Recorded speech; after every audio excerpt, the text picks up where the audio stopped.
मुख्यमंत्री देवेंद्र फडणवीसांचा नागपुरात जनता दरबार आता सुरू झालाय। विदर्भाच्या कानाकोपऱ्यातून शेकडो लोक या दरबारासाठी दाखल झालेत। मुख्यमंत्री सचिवालयामध्ये हा जनता दरबार पार पडतोय। मुख्यमंत्री स्वतः प्रत्येकाचा लेखी अर्ज वाचतायत आणि संबंधित विभागाच्या अधिकाऱ्यांना आवश्यक निर्देश देतायत। आढावा घेतलाय आमच्या प्रतिनिधींनी, आपण पाहूया।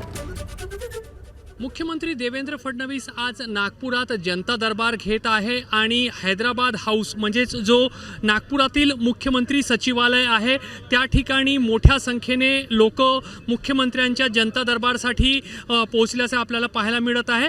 प्रत्येक व्यक्तीला एक विशिष्ट टोकन क्रमांक दिला जात आहे आणि त्या टोकन क्रमांकाच्या आधारावर एक एक करून जे लोक आहेत त्यांना आतमध्ये बोलावले जात आहे आणि प्रत्येकाची जी काही ॲप्लिकेशन आहे, जो काही अर्ज आहे ते स्वतः मुख्यमंत्री वाचत आहेत आणि त्या संदर्भात जे अधिकारी आहेत त्यांना आवश्यक निर्देश देत आहेत। कुठून आले तुम्ही आणि काय समस्या आहे?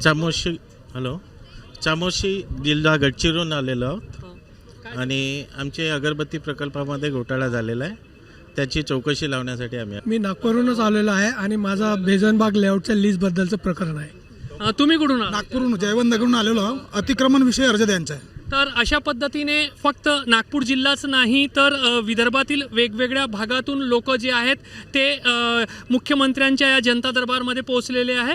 अशा पद्धतीने एकानंतर एक लोकांना आपले जे काही समस्या आहे, गाऱ्हाणं आहेत, तक्रारी आहेत ते मुख्यमंत्र्यांसमक्ष मांडण्याची संधी मिळाली आहे आणि वेगवेगळे मंत्री जे आहेत ते जनता दरबार घेतच आहेत। सोबतच आज मुख्यमंत्री स्वतः जनता दरबार घेत आहेत। त्यामुळे लोकाभिमुख प्रशासन या ध्येयासाठी किंवा या उद्दिष्टासाठी प्रयत्न होताना आपल्याला पाहायला मिळत आहे। कॅमेरामॅन मिथुन आदमनेसह रजत वशिष्ठ, एबीपी माझा, नागपूर।